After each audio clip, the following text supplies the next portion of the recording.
Good afternoon and welcome to the Midday News. Here's what we have in the bulletin. 27-year-old woman charged after she fakes her kidnapping. Flood mitigation work underway in St. Mary. And later in sports, reggae girls could seal World Cup qualification tonight with a win over USA. I'm Kelisha Williams and here are the details. The St. Mary Municipal Corporation is this afternoon insisting that steps have been taken to prevent a repeat of February's flooding that left residents and business operators frustrated. This comes as the country braces for the remaining 4 months of the Atlantic hurricane season. More in this report from Dwayne Anderson. Flood mitigation work on the way in flood-prone and coastal areas of St. Mary. Large stones have been used to line sections of the shoreline. They will act as a barrier against waves in the event of a storm or hurricane. The work became necessary after major flooding in the area in February. Something we have never seen happen before is that Main Street, there is a wall to protect the road, and there were sections of the wall that was breached. So a little section of the road was, well, 2 sections of the road was undermined. We have built a stone wall in one of the areas. And in the other area, we are not only doing that section that was undermined, but the entire stretch. What we are doing is using boulders against that wall to help to protect the wall itself so that there will be no undermining of the road. The gullies we saw appeared to be clean for the most part, but there are still some to get attention, and funding is expected from central government to carry out those works.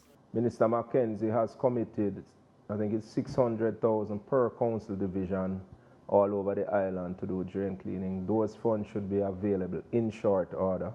So once we get that, again, the various councillors along with the Road and Works Department will be zeroing in on the critical drains. The shelters in St. Mary were also described as ready by the mayor of Port Maria, Richard Creary.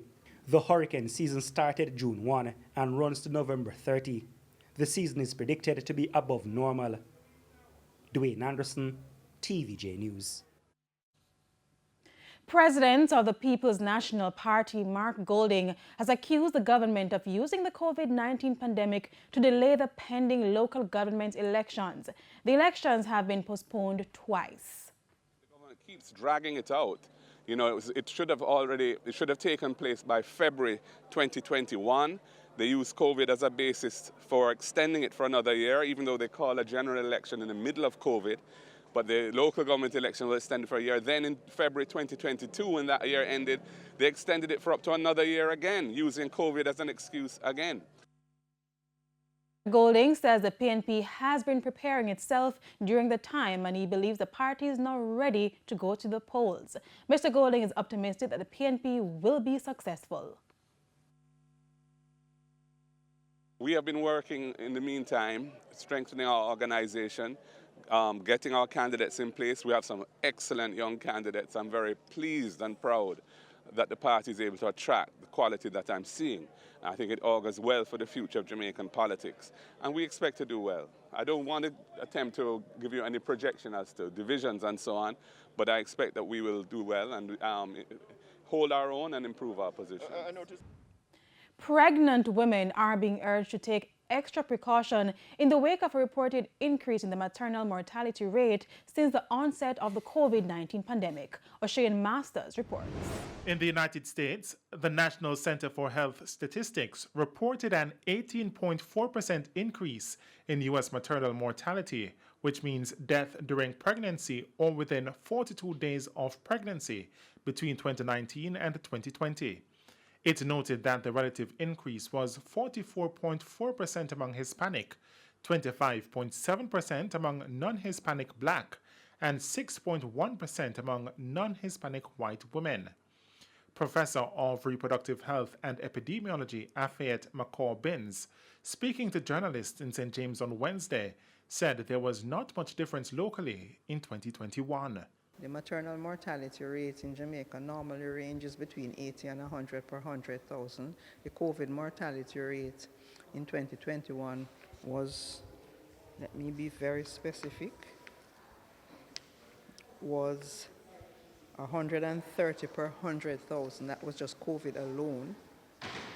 And that year, the total maternal mortality rate was 213 per 100,000, twice as high as what we are normally accustomed to. She said that high mortality rate is of concern. The last time we had rates like those was maybe in the 1930s. So we have never seen a maternal mortality rate in my career of over 200 per 100,000. So that's been a bad year. A study carried out by PAHO's Latin American Center for Parentology found that in most cases, death occurred during the postpartum period 6 weeks after childbirth, with an average of 7 days between childbirth and death. It further noted that preterm delivery was the most frequent perinatal complication, with 76.9% and 59.9% of the children were born with a low weight.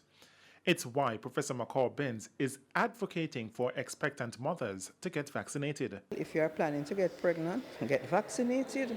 You don't want COVID, because when you get COVID and you're pregnant, the outcome has not been very pretty. So that is the message I'd like to give to women who are pregnant or planning to become pregnant. It is safe to be administered in pregnancy.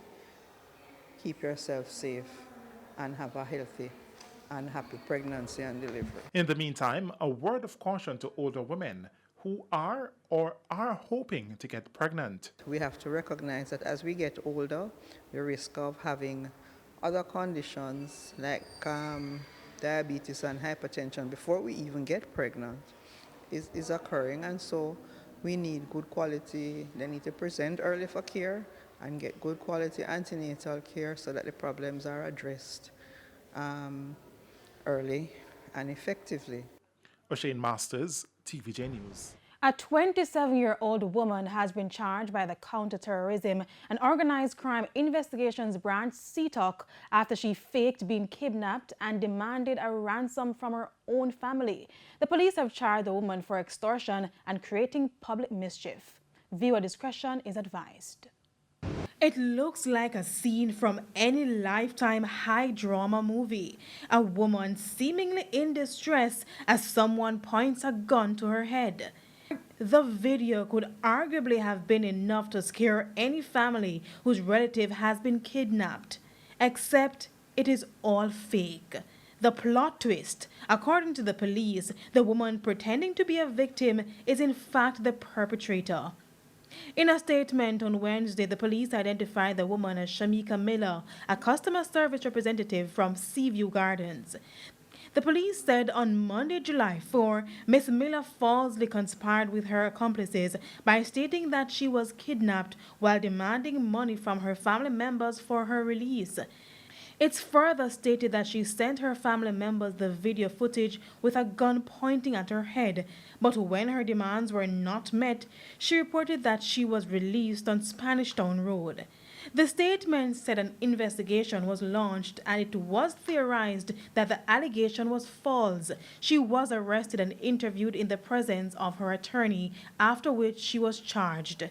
Detectives assigned to the Counterterrorism and Organized Crime Investigations Branch, CTOC, later charged Ms. Miller with extortion and creating public mischief. A date for the matter to be heard in court has not been finalized. Kalisha Williams, TVJ News. Time now for our first break, but stay with us. More stories when we return. Welcome back to the Midday News and thanks for staying with us. Health Minister Dr. Christopher Tufton is insisting there will be no need for measures similar to those used in the fight against COVID-19 to curtail the spread of monkeypox in the island. Speaking at an emergency media briefing on Wednesday, Dr. Tufton said given the nature of the virus and what has transpired globally, discovering one case does not create a crisis. We have the capacity to respond, and particularly if Jamaicans play their part. And so I do not envision the kind of response to the novel coronavirus when it came on in March 10th, 2020.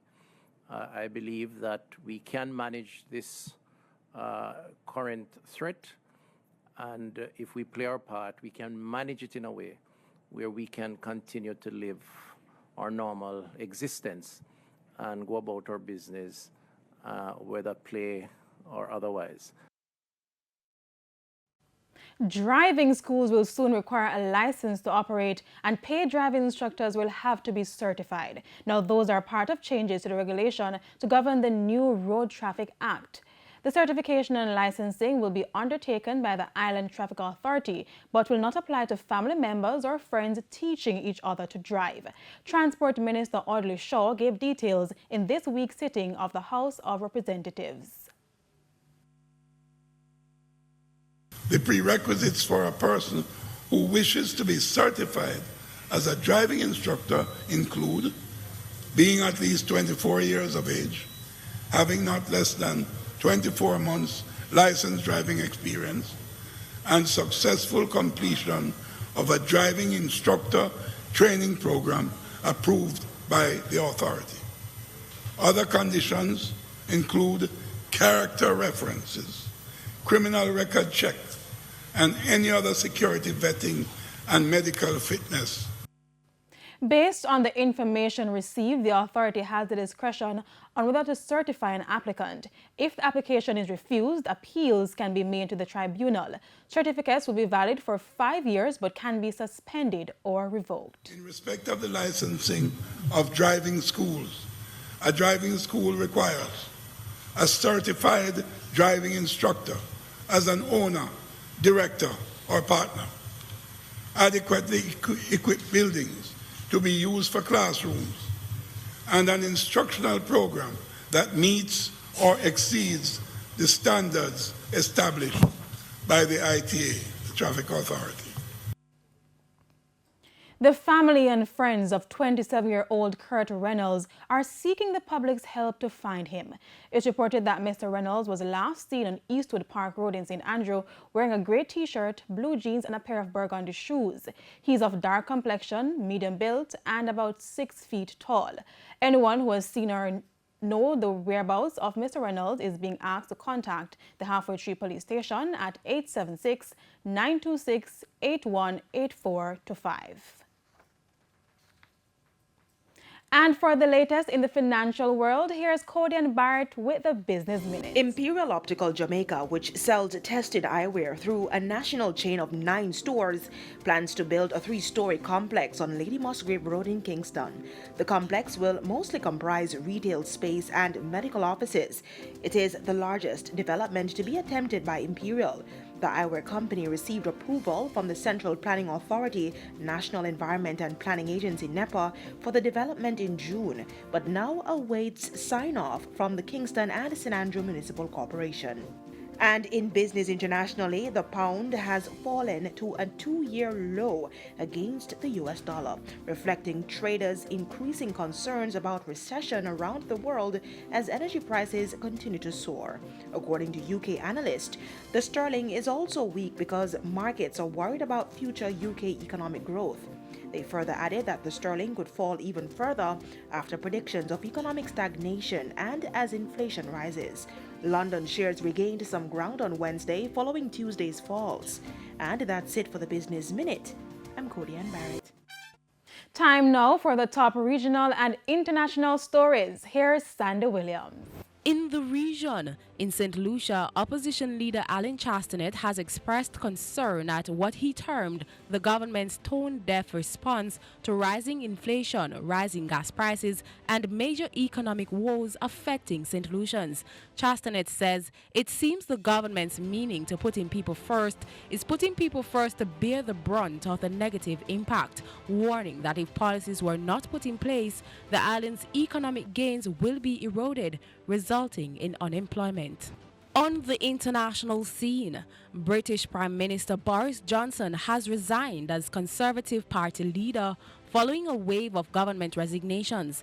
As recently as last night, Johnson said he intended to stay and fight, but the avalanche of resignations from government ministers continued through to Thursday, with letter after letter criticizing the scandal-hit leader and imploring Johnson to step down. It is clearly now the will of the Parliamentary Conservative Party that there should be a new leader of that party and therefore a new Prime Minister. And I've agreed with Sir Graham Brady, the chairman of our backbench MPs, that the process of choosing that new leader should begin now. And the timetable will be announced next week. And I've today appointed a cabinet to serve, as I will, until a new leader is in place. And the reason I have fought so hard in the last few days to continue to deliver that mandate in person was not just because I wanted to do so, but because I felt it was my job, my duty, my obligation to you to continue to do what we promised in 2019. And of course, I'm immensely proud of the achievements of this government, from getting Brexit done to settling our relations with the continent for over half a century, reclaiming the power for this country to make its own laws in Parliament. And those were the top regional and international stories. I'm Sandy Williams. And we head to a quick break. When we come back, we'll have your midday sports report. Renardo Brown is standing by. Renardo. Welcome back. It's now time for your midday sports. We start with football, as the Reggae girls could be 90 minutes away from qualifying for back-to-back FIFA World Cups as they take on the United States in their second Group A contest in the CONCACAF Women's Championships this evening. The Reggae girls are currently on 3 points following their 1-0 win over Mexico in their opening game on Monday, with two teams from the group assured a spot in the 2023 World Cup. A victory for the Jamaicans would see them securing qualification ahead of their final game against Haiti. Despite the Americans being world champions and beating Haiti 3-0 in their first game, Reggae girls coach Lauren Donaldson believes the team can pull off a shock in Mexico tonight.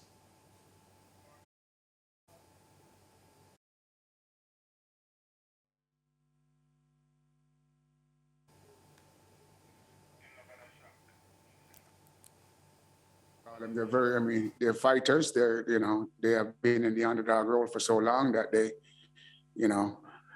want to prove that, they can play football. And, I think they're going to go out there and they're going to assert themselves. And, again, the U.S. is a very difficult team, but, we want to go out there and make it very difficult to them. We want to go out there and try to, get a result too. Not just, we're trying to get a result. That's all we're trying to do. Meanwhile, defender Denisha Blackwood says the team is on a high from their win over Mexico on Monday. I think our confidence has been the same. I think it's even a little bit more bigger right now because obviously that was a very, very big win for us and we're grateful for it.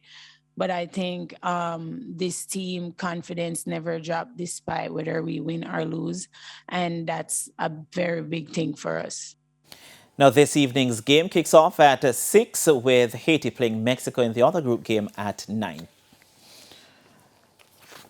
Now, the West Indies have... There has been a delay to the start of the third 2020 international between the West Indies and Bangladesh due to a wet outfield at the Providence Stadium in Guyana. The West Indies hold a 1-0 lead coming into the final game after winning the second match on Sunday by 35 runs. Bangladesh, who lost the test series 2-0, are without a T20 win on Caribbean soil, but will hope to take some positives into the one-day international series, which starts on Sunday. Speaking ahead of the game, West Indies captain Nicholas Puran singled out Jamaicans Brandon King and Rothman Powell for their performances that led to the team's victory on Sunday. Wonderful in our last game there.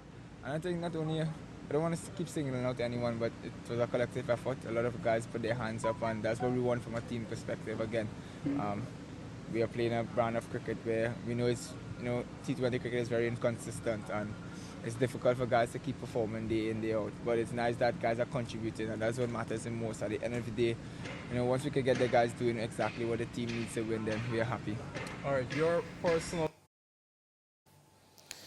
No, still on cricket, Bangladesh all-rounder Shakib Al Hasan will not feature in the one-day international series against West Indies starting on Sunday in Guyana. The Bangladesh Cricket Board announced that the left-hander will miss the 3 games against West Indies as well as the team's tour of Zimbabwe.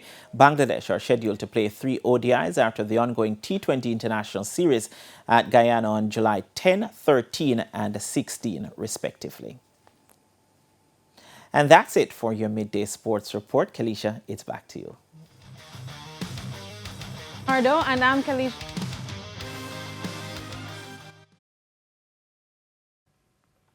Thanks, Renardo, and that's the Midday News. I'm Kalisha Williams. Join us at 7 for Primetime News. On behalf of the news, sports, and production teams, good afternoon.